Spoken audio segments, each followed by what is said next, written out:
In a quiet, desolate expanse, a lone figure reflects. This is their healing spot. For decades, they have walked this same path through the demon forest, far from any human settlement, living out unchanging days. But today will be different. Their routine is broken by an unexpected sight.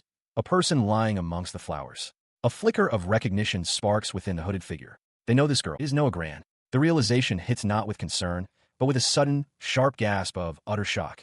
This is their Ashi, their most cherished idol. Panic sets in. They wonder what to do, why their beloved character is here of all places. Then, a memory surfaces, an episode from before the main story where she became lost in the demon world. Looking at her worn and unconscious form, they briefly consider leaving her, reasoning that she should be able to get home on her own. But that thought is immediately dismissed. They could never do that. With newfound resolve, the figure gently lifts Noa into their arms. As they hold her, memories of this world's structure flood their mind. It is a world with guardians, warriors who fight to protect humanity's borders from monsters. Noa herself is one of these valiant fighters. The truth crystallizes. This is the world of Utopia of the Fallen, the very game they played in a past life. They recall Noa's personal story, her initial coldness and eventual warmth, and how deeply it moved them. A final, fervent thought from that previous life echoes in their mind. A happy acceptance, even a desire, to one day be killed by their beloved Ash. The narrative shifts to a different time and place. The North Territory in the town of Rairahai. At an orphanage, a young Noa Gran, looking exhausted and disheveled, confirms that she has finished cleaning the sewage. She is urged to work quickly. Her brief respite is cut short. An older woman immediately assigns her the task of cleaning the latrines as well, yanking a bucket from her grasp. Though it is already night, Noa can only meekly agree. With her hand clenched in silent frustration, she is led away by a large man, a heavy chain connecting her neck collar to his hand. He chides her for her somber expression, telling her to look pleasant so she can be adopted, while jingling a pouch of coins. To make his point, he yanks the chain violently. The metallic clang echoes as Noa is thrown off her feet, crying out in pain as she hurtles through the air. She crashes onto the cracked earth, coughing for the impact. The man looms over her, questioning her reaction. Through her gasps, she insists that she completed her task and did nothing to deserve such treatment. He dismisses her plea with a cold reminder, jingling the chain in his hand. He tells her that as a slave, her duty is simply to endure. The realization hits her with crushing force, her eyes wide with terror. Later, she is presented to a nobleman. The slave trader, now fawning and subservient, proudly declares what a fine slave he has brought. Noa stands silently, her expression vacant. The nobleman lifts her chin to inspect her face. After a moment's consideration, he announces his decision. He likes her and will purchase her. The sudden declaration leaves Noa stunned. Following her purchase, she experiences a brief period of bewildering comfort. She is given a soft bed, a warm meal, and a clean tunic. The kindness feels so foreign and unbelievable that it seems entirely unreal. But this comfort was merely a prelude to greater cruelty. Suspended by her wrists, she faces her new master, who holds a whip. She understands now that the brief moments of peace were designed only to heighten the pain that followed. This is how she learned to endure. Her brief respite in the nobleman's estate was, as she knew it would be, short-lived. She and 3 other slaves, bound by a single rope, were led to the base of a colossal, featureless wall. A young guardian approached them, delivering a shocking message. An order from the Lord himself declared that they were all to be set free. Utterly bewildered, Noa demanded to know where her master was and what this strange order meant. The guardian cut her off, stating that he, as guardian, would be the one to speak. From high above on the wall, the nobleman's voice echoed down.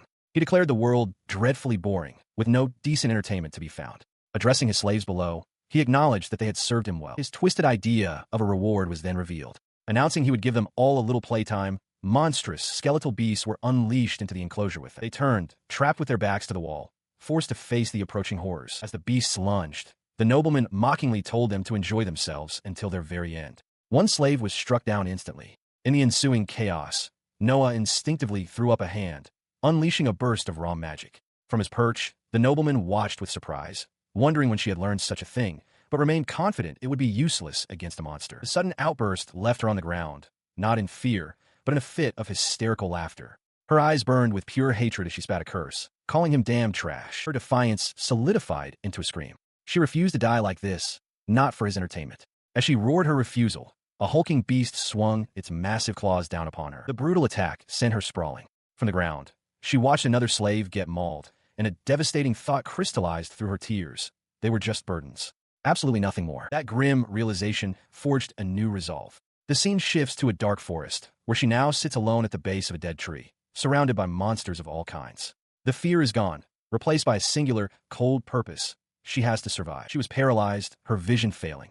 As monstrous creatures feasted on the fallen around her, a single, Chilling realization cut through the pain. She was the only one left. As one of the beasts lunged, a primal instinct took over. A faint light began to emanate from her outstretched hand, fueled by a single desperate thought. She did not want to die. That single desire ignited her power. With a defiant scream, she resolved that she would absolutely not die here, unleashing a torrent of energy directly at the charging monster. The force of the blast was absolute, obliterating the creature's upper body in an instant. Her fist clenched, her expression one of pure, unyielding will. It wasn't over. The initial burst erupted into a massive, uncontrolled explosion of light, engulfing her and all the surrounding monsters in its devastating radius as she screamed. When the light faded, the blood-soaked ground was gone. Her feet now stood upon a soft field of white flowers that stretched out before her. She looked out at the serene landscape, bathed in a gentle light. Butterflies fluttered by. For a moment, all she could think was how beautiful it was. The tranquility was jarring. She collapsed to her knees, noting with surprise that there were no monsters here. A butterfly landed gently on her hand as she wondered if this was what they called heaven. Her strength finally gave out.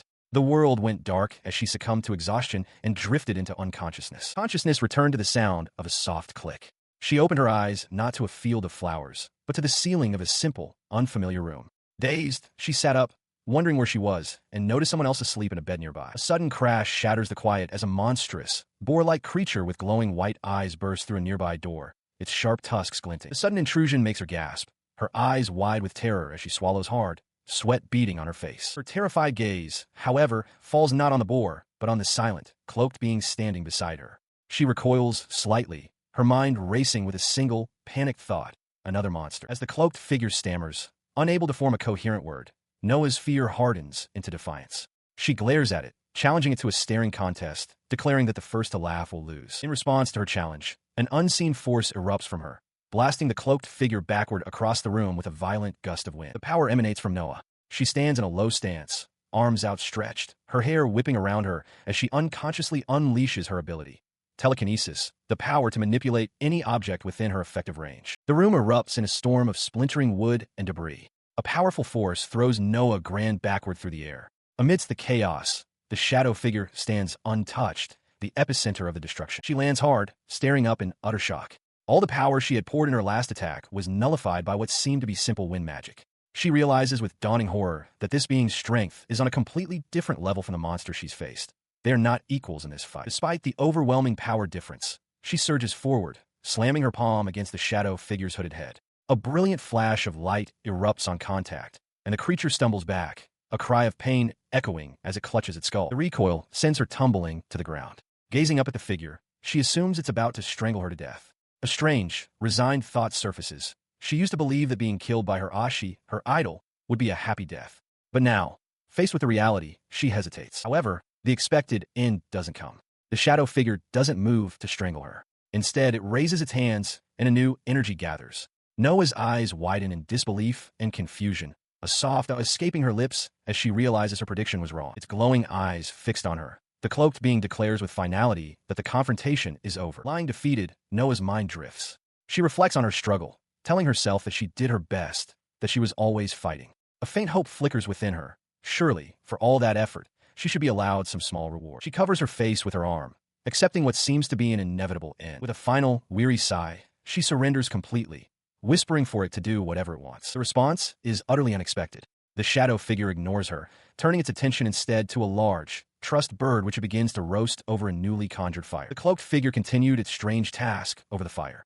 As Noah watched, a sudden realization struck her. The creature being cooked was a boar. Something was happening, but she couldn't comprehend what. In a surprisingly short time, it had skewered and roasted several pieces of the meat to perfection. It then began to expertly spin the skewers in the air, the cooked meat glistening over the flames. Noah could only stare, completely bewildered. Her mind raced, unable to process the scene. Why was this monster cooking? The creature turned its shadowed head towards her, its glowing eyes fixed on her expression. It asked why she was making such a face. Her stomach betrayed her with a loud growl. The figure then presented a plate with a skewer of meat, a clear offering. She was ridiculously hungry, and it seemed this monster was telling her to eat. She took the skewer, her confusion overwhelming any other emotion. She didn't understand this at all. Finally, with a sense of resignation, she decided to comply. If it wanted her to eat, then she would eat.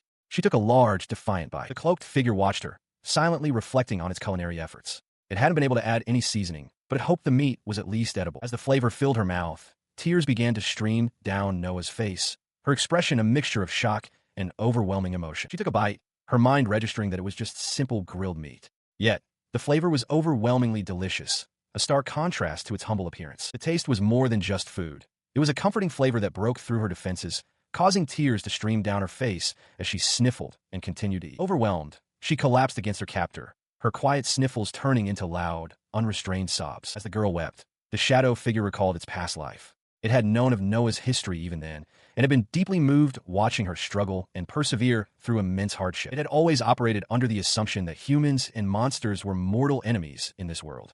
Since its reincarnation as a monster, it had made a point to avoid any and all contact with humankind. But seeing Noah's fate, it had found the cruelty of her situation unbearable. It felt there was no other option but to intervene and save her.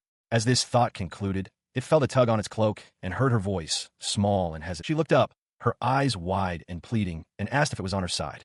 The question, so full of desperate hope, struck the shadow figure with unexpected force. Leaning closer, the cloaked being answered without hesitation, affirming that of course it was. The simple, direct response left her momentarily stunned. A radiant, relieved smile broke through her tears. With heartfelt gratitude, she whispered her thanks, a sight that once again struck her savior with profound emotional force. Her relief then gave way to curiosity. She tilted her head, realizing for the first time that it had spoken, and asked if it could talk. Internally, the shadow figure celebrated the successful interaction. It tilted its head, finding her question interesting. Noah had asked if it could understand words, and it gave a slight nod in confirmation. As it watched, Noah let out a small, bitter laugh. She confessed that her entire life had been hell, that being treated as an object was all she had ever known. The absurdity of it all seemed to finally hit her. A sad smile touched her lips as she reflected on her past, a life with no one to come to her rescue. Her gaze then lifted to the cloaked being floating before her. The irony was not lost on her. The hero who had finally saved her was, in fact, a monster. Looking at her savior, she asked if the monster had a name. The being understood she was asking for its human name, the one from its past life. It realized it had no name in this current life, not for this monstrous form. Seeing its hesitation, Noah's expression brightened as she declared that she would give it a name herself. The creature was internally stunned by the offer, a wave of excitement washing over it. Noah pondered for a moment, then, noting its ghostly appearance, suggested the name Ray. The name struck the being with the force of a physical blow. Its internal reaction was one of pure shock at the overwhelming, almost comical, simple-mindedness of her choice. Unaware of its inner turmoil, Noah asked if it liked the name. The being immediately pushed aside its own feelings, declaring loudly that it didn't care one way or the other. It reasoned that if she was happy with the name, then it was happy too. But a moment later, a new thought gave it pause, a sudden, unexpected realization. He watched her, a profound sense of relief washing over him. Before anything else, she was just a girl, and she was alive, right here in front of him. As if on cue, a loud growl echoed from her stomach. He held out a skewer of grilled dumplings, a silent offering. He knew he was a monster and couldn't speak to her directly, but this gesture would have to suffice. She accepted the food without hesitation, taking a large, cheerful bite. As she ate, a warm, ethereal energy began to emanate from Ray, swirling around him like a gentle mist. She paused for a moment, her expression softening as she savored the taste. Quietly, she murmured her gratitude for the meal. Her gratitude, however, quickly gave way to a firm resolve. Looking up from her food, her gaze steady, she made a declaration. She could not stay in this place. The statement hung in the air of the small, isolated cottage. Ray was taken completely by surprise, his silent confusion evident as he stared back at her. In a sparsely furnished room, Noah sits on the edge of a bed while the cloaked figure, Ray, floats beside her, poised to depart. She turns away, her expression troubled, explaining that despite not having a single good memory from her past, she feels an inexplicable pull to go back. Ray listens, then apologizes, stating that they cannot survive in the demon world. Having made her decision, Noah closes her eyes and reaches out a hand, murmuring that this must be goodbye. Ray simply affirms the sentiment with a single word, goodbye. Now standing at the threshold of a wooden door, Noah glances back, thanking Ray for the meal and stating that while it's difficult, she must go. As the door swings shut, she offers a final, gentle bye-bye, a faint smile gracing her lips while Ray watches her depart. She walks away from the building with resolve. Ray observes from a distance, thinking that if this is truly her wish, they will not interfere. In that moment, a massive wolf-like beast erupts from the foliage, lunging toward her. The creature is violently intercepted before it can strike. Ray appears in a flash, declaring that while they won't stop Noah from leaving, they will not let her go alone. A blast of energy engulfs the beast as Noah cries out Ray's name in astonishment. With the danger gone, they float down and offer to be her bodyguard. Noah's face brightens as she asks if they're truly coming with her. Ray confirms that of course they are, and she joyfully grabs onto their cloak. Hand in hand, the two set off on their new path together. Noah looks up at her companion, her voice filled with gratitude as she says, "Thank you." She sat by the campfire, looking at her companion under the starry sky. Addressing them directly, She stated that she knew the attack that had saved her earlier wasn't magic. She explained her reasoning, recalling how she had tried using magic against a monster when she ran away, but it had been completely useless. Magic, she concluded, doesn't work well against monsters, so it couldn't possibly kill one in a single blow like Rei's attack had. Putting the pieces together, she asked if Rei was an ability user. Her eyes lit up with curiosity as she added that if it was okay, she would love to see what kind of ability it was. Rei remained silent, their gaze shifting down to the scrapes and bruises on Noah's lower leg. Confused by the sudden focus, Noah asked what was wrong. Without a word, they reached out, and a gentle light enveloped Noah's leg. As she watched in astonishment, her wounds began to fade away. Internally, Rei decided to add a regenerative effect for her stamina and mental state as well. The effect was instantaneous. Noah leaped to her feet, feeling completely restored and energized. She exclaimed in surprise, realizing Rei possessed a recovery ability. From beneath their hood, Rei simply confirmed that this was the correct answer. Noah was taken aback, remarking on the huge contrast between Rei's destructive power and this healing gift. Rei explained that after being reincarnated for decades, they had tried all sorts of things out of boredom and, as a result, could now perform most kinds of healing. With a bright smile, Noah found the irony delightful. A monster with healing powers. Seeing her happy expression, Rei thought to himself that it was fine. Noah, catching the quiet moment, asked what they meant by that. The nature of such power is rooted in a fundamental principle of this world. To release an ability, one must channel the holy energy that resides within their body. Rei elaborated that this holy energy is a monster's weakness, which is why only ability users can kill them. They continued, explaining that normally no monster should be capable of wielding such a power, but strangely, they could. They arrive within sight of a massive structure, which Noah identifies as the walls of the fortress city Urag. Rei quietly reveals that they used to live there, a statement Noah finds somewhat ironic. As they walk through the desolate ruins outside the city, Rei explains that the area was once the North Territory where people lived. Now, with the advance of the monster invasion, humanity has no choice but to shelter behind those walls. Having reached the edge of the patrolled area, Noah turns to Rei, suggesting they can turn back. She assures them that she will be fine on her own from this point, as the border guardians protect the region. Suddenly, a sword blade erupts from Rei's chest, having pierced them from behind. Noah's face twists in wide-eyed horror at the silent, unexpected attack. The blade remains lodged in their back as Noah screams their name. In her despair, she believes this is the end for her as well. The attacker, a young man in a cloak, grabs Rei's hood. He furiously demands to know who they are, roaring that things will not end like this. He is revealed to be a border guardian, his eyes burning with determination. Rei internally acknowledges the guardian's skill, noting that while they expected an attack, he arrived faster than anticipated. The guardian's blade has struck true, yet the wound reveals Rei's magic core, which glows brightly as it impossibly begins to heal. Rei realizes with some amusement that their attacker can see it. As the guardian watches in disbelief, Rei calmly explains that a monster normally dies when its magic core is attacked with holy energy. They then add a crucial caveat. Usually, that is, before he can react, the guardian can only stare as Rei begins to dematerialize, their form fading away into nothing. He keeps his blade pointed forward, but his attack is halted as Noah throws herself in front of the cloaked figure, shouting for him to stop. In response to her desperate act, shards of glowing crystal materialize in the air.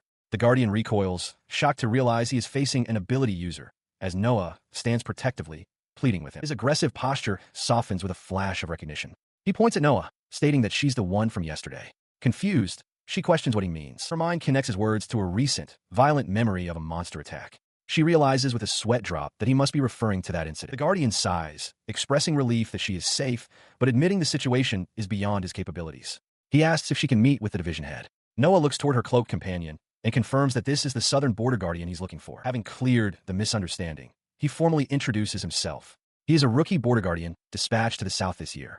He apologizes for his earlier rudeness and states that he will stand guard. Noah turns to the silent figure of Rei, relaying that the division head will be pleased to know they are alive. As they stand together, a look of concern crosses her face. She asks the rookie guardian if the monster, referring to Rei, is coming with them. The guardian glances back, noticing the grievous, bleeding wound on Rei's back. He realizes he cannot leave them behind after seeing that. Deciding it can't be helped, he turns and sprints away into the woods. He charges forward with renewed purpose, his cloak whipping behind him as he runs. With Rei now completely concealed beneath a large, makeshift hood, Noah looks ahead, her expression unreadable. She glances towards the young guardian, asking how the disguise looks. He replies grimly that they have no other choice but to hide it. He then reminds her that all guardians are ability users before formally introducing himself as Will. After a moment's hesitation, she introduces herself as Noah Gran, and they agree to set off. Leading them through the streets of a fortified town, he urges her to remain quiet, explaining that it's to ensure the monster they are hiding isn't discovered and eliminated. They arrive before a massive set of doors,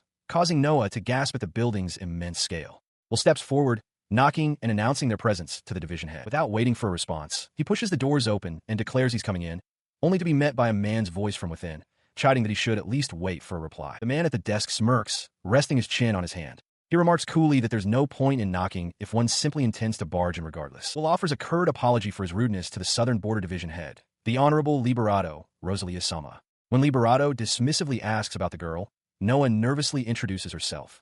Will silently fumes at his superior's attitude. Liberato's arrogant demeanor vanishes instantly. He rushes from his desk, his face a mask of pure relief as he gently holds the disguised Ray. He whispers that he's thankful that Ray is actually alive. He continues, his voice filled with anguish as he apologizes. He confesses that it is their fault that they failed to stop the atrocities committed by the feudal lords. Noah, resting inside the large bag, tells him that he doesn't need to apologize. The ones at fault, she insists, are those other people. He understands her point, but says he would be happy if she accepted his apology anyway. With a gentle expression, Noah agrees to accept it, adding that she forgives him too. Observing the peaceful resolution, Will remarks on the pleasant atmosphere, noting that it's good for Noah. He then turns to his superior, telling the division head that he tends to overthink things. Liberato retorts with a bit of teasing, telling Will that his mental health won't last if he gets heartbroken over every little thing. Flustered, Will internally notes that it was Liberato himself who was relieved from the bottom of his heart that Noah was safe, wondering if his boss is at Sundra. His lighthearted demeanor vanishes as his gaze sharpens. He gets to the point, asking about the large luggage. Noah confirms that it is the main topic and asks for his attention. Suddenly, the bag bursts open and the cloaked figure, Ray, floats into the air, triumphantly declaring its freedom. Liberato is stunned, realizing it's a monster of species he has never seen before. He admits to himself that this was a situation he couldn't have handled on his own. Noah quickly steps forward to stand beside the creature. She explains that Ray saved her in the demon world and insists that it does not attack humans. He listens, his expression hardening. The division head concedes that Ray's traits are far removed from those of known monsters, noting that in the 50 years since monsters appeared, he's never heard of anything like this. Nevertheless, he concludes that as long as it is a monster, he cannot simply ignore it. Sensing his resolve, Noah presses her case, explaining that Ray can't speak but understands them perfectly. She turns to the creature and asks if it is on her side. Within the darkness of its hood, Ray thinks with conviction, because she's my idol. The interaction surprises Liberato, a slight smile touching his lips. He murmurs that this development is beyond his expectations, clearly intrigued by the bizarre scene unfolding before him. He listened as Noah informed him there was still more to report. His subordinate, Will, looked surprised, asking if there was truly more, to which the young woman simply affirmed. In response, Liberato addressed Noah directly, stating that an executive meeting would be held the next day. Because she had become an ability user, he explained, she would be required to serve as a guardian. He warned her that this meant she could not return to her old life, and questioned if she was prepared for such a commitment. He confirmed with her that she had indeed awakened to an ability. When she agreed, a slight smile crossed his face as he formally welcomed her. Noah accepted, stating that it was fine, as she had nowhere else to go. Having secured her own position, she then added a crucial piece of information. Ray was also an ability user. The revelation struck both Liberato and Will like a bolt of lightning, leaving them utterly stunned and speechless. Beside the silent, cloaked figure of Ray, Noah waited patiently for the two men to process what she had just told them. In a sunlit bathing chamber, Noah Grand sinks into the warm, bubbling water, a soft sigh escaping her lips. Her cheeks are flushed as she takes in the opulent surroundings. Floating on her back, she gazes up at the ceiling, a sense of disbelief washing over her. She wonders if she truly deserves such luxury, if this new life is real. The house itself is a testament to her changed circumstances, a grand, two-story residence standing proudly under the clear sky. As Noah settles in, a visitor arrives at the front door. The young guardian, Will, raises his hand and knocks firmly. He finds himself inside, holding a stack of papers. He greets Noah, who is just out of view, and introduces himself as Will. Before he can continue, a nearby door is violently blasted open from the inside. The force of the impact sends him stumbling forward in surprise. He whips his head around, his eyes wide with confusion. A powerful gust of wind rushes past him, originating from within the house itself. In a blur of motion, a small, swirling form darts past him and out the front door. Reacting instantly, he gives chase, shouting in alarm. The chase leads him back to the kitchen, where he finds Ray, the cloaked being, spinning like a top while wearing an apron. Will, addressing them as Ray-san, asks if this was their doing, to which Ray calmly confirms it was. They come to a stop, presenting a perfectly prepared meal. Ray gently chides him, explaining that opening doors so carelessly might alert the other guardians to their presence. Will can only stare, completely baffled. He watched, still trying to process the scene before him. "Are you cooking?" he asked, the question laced with disbelief. "But you're a demonic beast." Ray simply nodded in confirmation, continuing to tend to the sizzling pan. As Ray prepared to serve Noah's breakfast, Will ran a hand through his hair, completely flustered. He admitted that he'd been constantly surprised since the previous day. The cloaked being began to vibrate, a low hum emanating from it. Just then, Noah entered, cheerfully explaining that Ray is an ability user. The revelation struck Will with force. An ability user? He stammered, the idea of a demonic beast possessing such powers seeming impossible. Suddenly, a hand clamped down on his head. Division Head Liberato had appeared, his grip firm as he declared he'd never heard of such a thing. What kind of ability is it? He demanded, his face uncomfortably close to Will's. Before anyone could answer, Liberato extended his hand towards Ray. A soft glow enveloped his palm as he felt a flow of sacred energy. This is, he murmured, examining the phenomenon with intense focus. His eyes widened in realization. This isn't just any ability, it's healing, he exclaimed, recognizing it as a high-level power. Will looked on, stunned, as Liberato remarked how valuable such an ability was to the Southern Guardians. The division head then whirled on Will, finally processing the full absurdity of the situation. A demonic beast is using abilities? He roared. After the division head's abrupt departure, a moment of quiet fell. Will, now holding a stack of supplies, reflected on the morning's interesting turn of events. He turned to Ray, who was now sitting quietly, and asked where Noah had gone. At that moment, Noah appeared in the doorway. Will, you're here, she said with a small smile. As they exchanged greetings, Ray chimed in, referring to Noah as its dazzling recommendation. Will held up the items in his arms, explaining they were additional supplies, but Noah seemed to notice something in his expression and asked what was wrong. She looked down, a wave of emotion washing over her. She thought of everything she had been given, daily necessities, new clothes, and a home more magnificent than she could have imagined. Overwhelmed, she looked up with heartfelt gratitude. Thank you for everything, she said softly. Her sincere thanks seemed to fluster him. Will turned his head away slightly, stating that he was simply carrying out his duties as instructed by the commander. Beside him, Ray added its own commentary, declaring that its recommendation was dazzlingly beautiful. He informed them that an executive meeting was about to begin, but promised to visit again soon. With a quiet click, the door shut, leaving Noah and Ray alone in the room. As the sound faded, Noah clutched the papers in her hands, reflecting on the commander's kindness. He had saved her, a mere slave, and even provided her with a place to belong. In response, Ray gently patted her head, assuring her that she had earned it all herself. She looked up, slightly puzzled by the gesture. Ray continued to pat her head, encouraging her to nurture her own self-worth. Her attention was then abruptly captured by the sight of food laid out on the table. With wide eyes, she realized Ray had prepared a meal for her. Taking a bite, Noah found the food had a comforting flavor. As she ate, she noticed Ray staring intently, prompting a fleeting, playful thought that Ray might be planning to snatch her meal. The silent observation was broken when Ray mentioned cooking training and recalled that Will had brought something. From beneath their cloak, Ray produced a book. Noah looked at it, explaining that she couldn't read what was written, but then her eyes lit up with recognition. It was the tale of the great hero Silva. Ray proudly held up the book, declaring it a perfect opportunity for her to learn how to read. Contemplating the offer, Noah simply asked if Ray wanted to read. In a sudden, emphatic gesture, Ray thrust the book towards her, demanding to be taught. Startled, Noah asked for clarification. Did Ray want her to teach them how to read? Noah calmly explained that, as a former slave, she had never learned to read or write. She only recognized the famous story from its illustrations, one of which depicted the hero in battle. The realization struck Ray, who slumped forward in defeat and apologized. Internally, they cursed Liberato, blaming him for this critical miscalculation. He clenched his fist, a tremor of rage running through him. He would not forgive this. He would not allow his charge to feel such sorrow. But the reality of their situation was more complex. In another place, Noah had cheerfully resolved to have the Lord Registrar teach her to read later. Meanwhile, Division Head Liberato explained to Will that on the surface, Guardians are given preferential treatment. He elaborated on the grim trade-off. In exchange for this status, they are tasked with protecting humanity in the demon world, the most perilous of all locations. Furthermore, simple pleasures like books are considered precious items, a form of entertainment permitted only to the upper echelons of society. Back in the present, Will and Noah arrived before a formidable castle. With Noah carrying a large, docile slime on her back, Will announced it was time to proceed. He couldn't help but think the entire setup felt like a game about defeating a demon lord. He turned to her, offering a reassuring smile. He told her not to worry, explaining that the people they were about to meet were all individuals of good conscience. Standing before a grand set of doors, he asked if she was prepared. Noah gave a small, quiet confirmation. As the heavy doors began to creak open, Will found himself wondering just what kind of people the executives were. In a grand, high-ceilinged chamber, Division Head Liberato stands before a large, round table, addressing his assembled subordinates.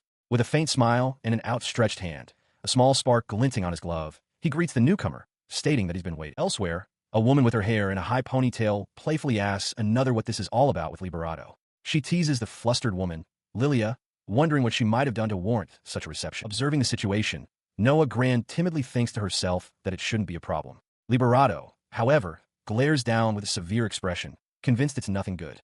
The tall, dark-skinned man beside him silently concurs. Lilia snaps back that it isn't a problem, but Liberato cuts her off. He admonishes her, stating that for someone who knows what lies ahead, her actions were far too reckless. Her eyes widen in surprise at his words. She tells him not to be so surprised and advises him to calm down, declaring that she has nothing more to say on the matter. The attention of the entire group, Liberato, Noah, the tall man, and the woman with the ponytail, converges on a nervous Noah Gran, who stands silently in the center of their intense scrutiny. Breaking the tension, Liberato speaks. He reminds them that he's already mentioned it, but now he wants to formally introduce their new companion. He turns to Noah, prompting her for self-introduction. She clutches the large hat she carries and bows deeply.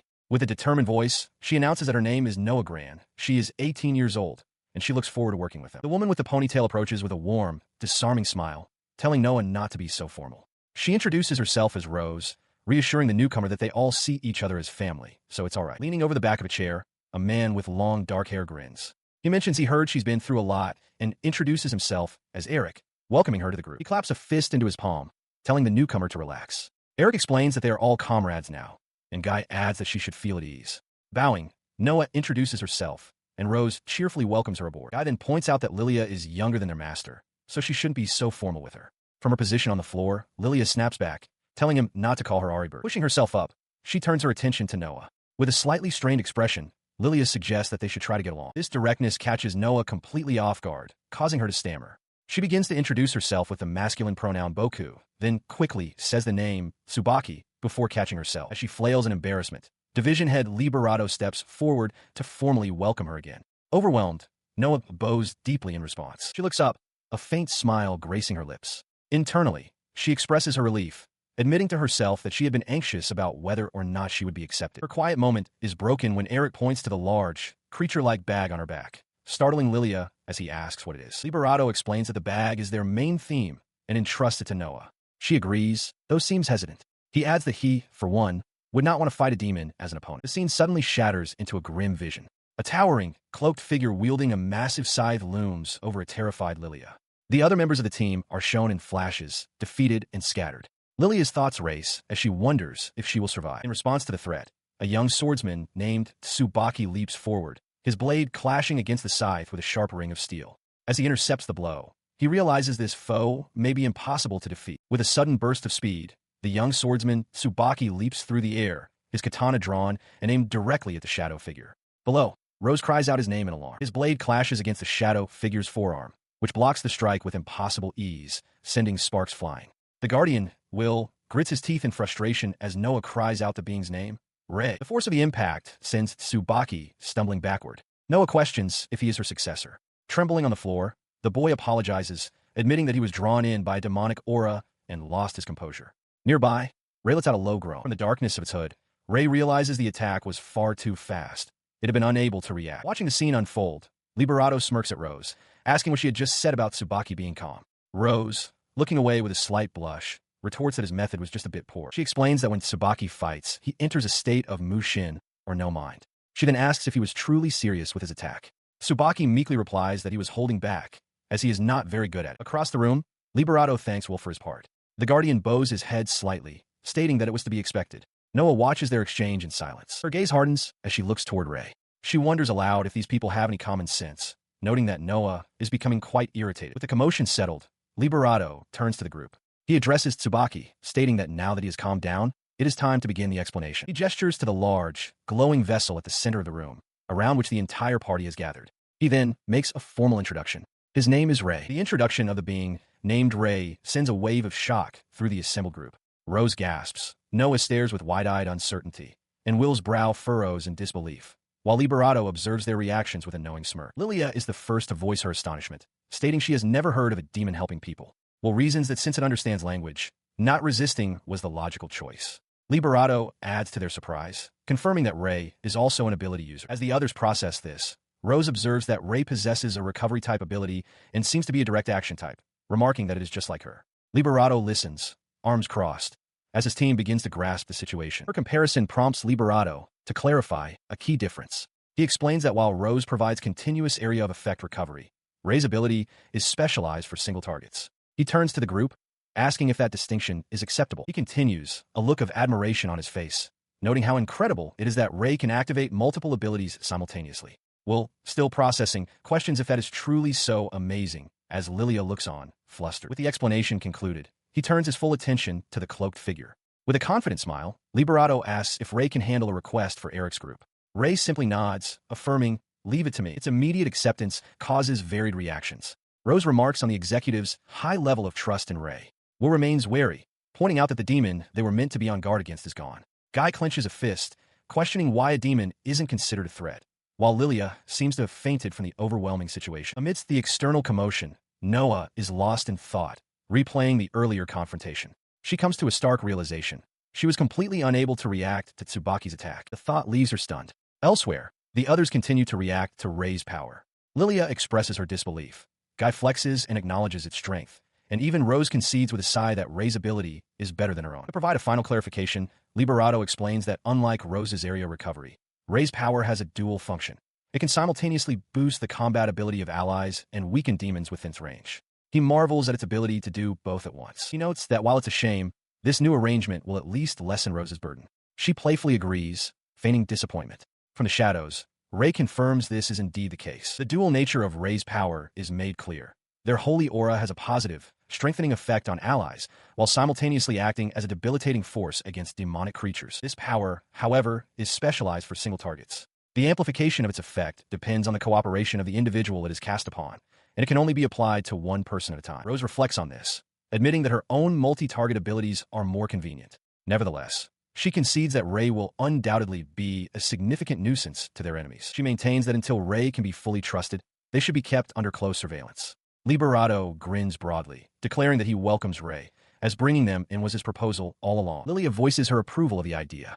Guy, more reserved, states that while he will welcome Ray as an ally, he will show no mercy should they ever become a foe. With the opinions voiced, Liberato stands before the assembled group at the table and declares the matter settled. The decision is met with an exuberant, albeit silent, celebration from Ray. They have been accepted, even with the condition of being monitored. Beside them, Noah claps her hands, sharing in the moment. As Noah whispers excitedly to Ray, Liberato's attention turns to her. He questions how she plans to explain the situation to the other children. He then turns to Lilia, asking her to take her time and assist with the explanation when the moment is right, once Ray's trustworthiness has been established. Lilia, with a troubled expression, silently acquiesces. She dismisses Will for the day, telling him he must be tired and that she will handle the rest. Will gratefully accepts, offering his thanks as he prepares to depart, while Liberato observes the interaction from nearby. Her attention then turns to a flustered new recruit standing beside Will. Lilia remarks that taking a direct hit from Tsubaki must have been rough, looking at the newcomer with a mix of pity and admonishment.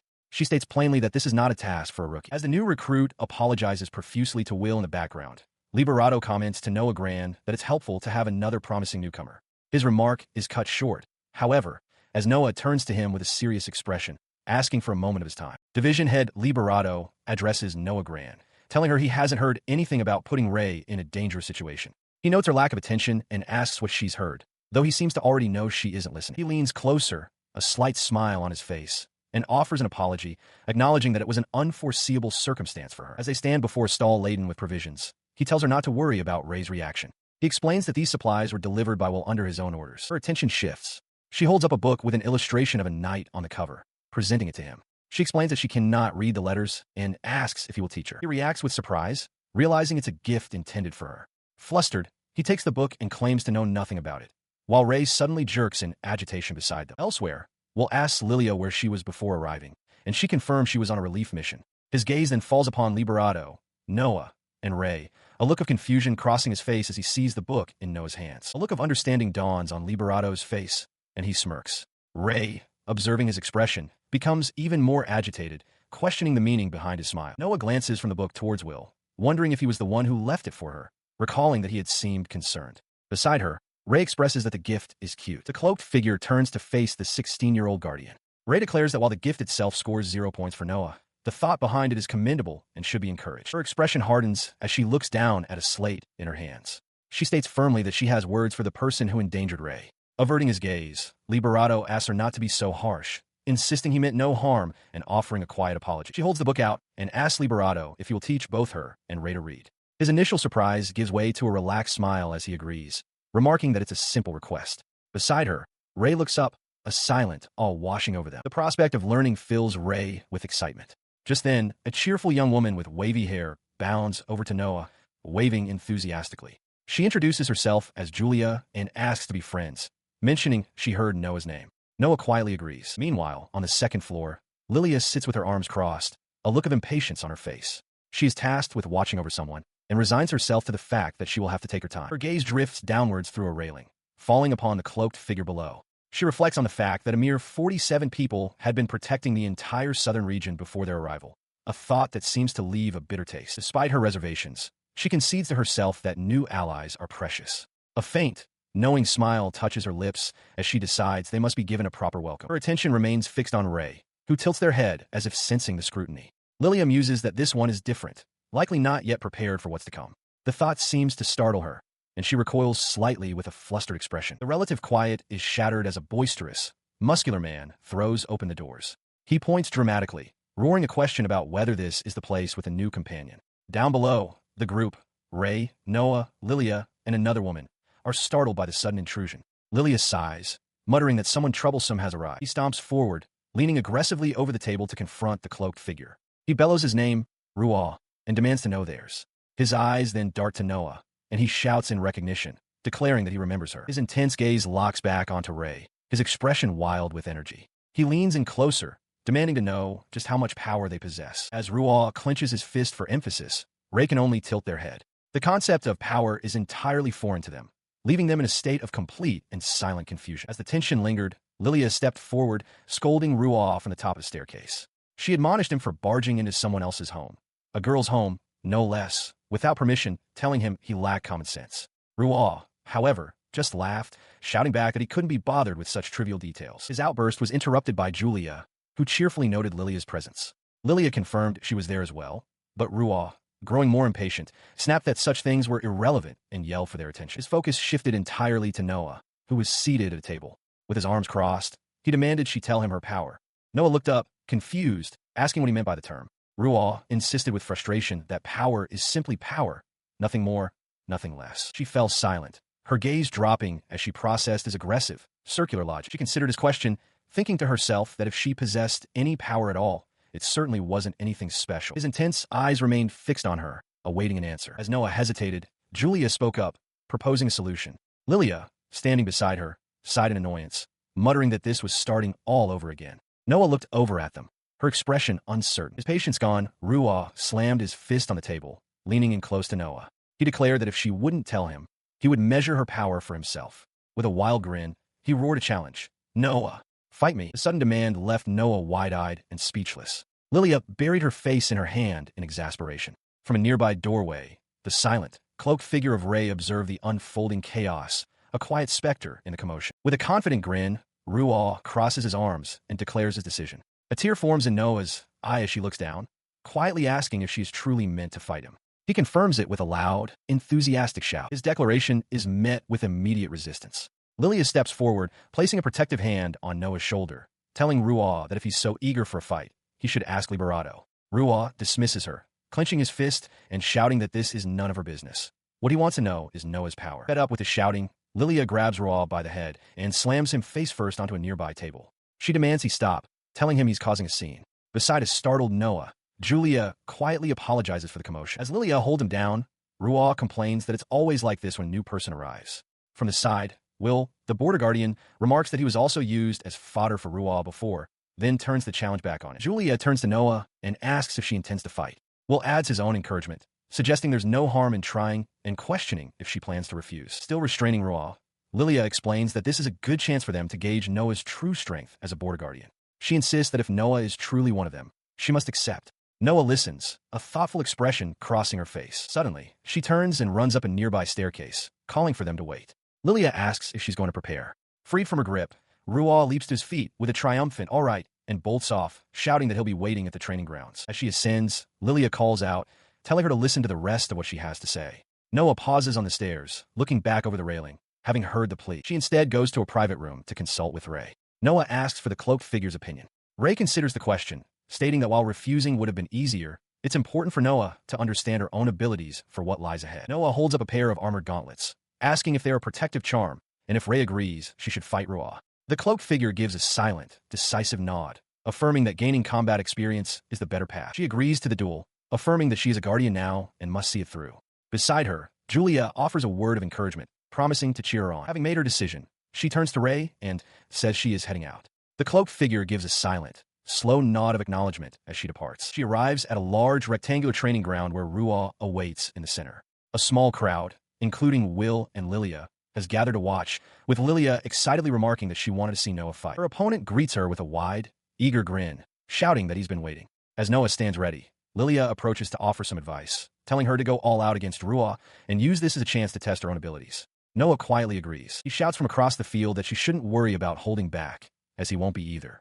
After all, this is just training. Noah listens with a focused expression. Lilia steps between them to officiate, laying out the simple rules. The match ends when one of them surrenders, or when she herself calls a stop to it. Both combatants agree to the terms, their eyes locking with fierce determination. With a sharp cry, Lilia signals the start of the match. Ruaw instantly explodes forward, leaping across the ground with incredible speed. Noah's eyes widen in shock at his explosive power as his fist closes in. The punch connects squarely with her abdomen, the impact echoing across the field. For a moment, Ruaw's expression shifts to one of confusion. Instead of crumpling, Noah stands firm, and the force of the blow sends Ruaw flying backward. He shouts in disbelief, noting that she is floating and possesses incredible power. Noah herself looks down at her glowing gauntlets, her face a mask of shock and bewilderment. She watched as her opponent twisted in the air, absorbing the force of the rebound. He landed with a skid, a wild grin spreading across his face as he challenged her, declaring her attack naive and demanding to see more of her power. In response, she invoked earth magic. A glowing sigil appeared before her outstretched hand as she commanded the very ground beneath Ruaw to turn to mud and ensnare him. Dark, viscous tendrils erupted from the earth, wrapping around his limbs and torso, pulling him down. Believing she had the upper hand, she thought to herself that she could maintain this pressure. But he was not so easily contained.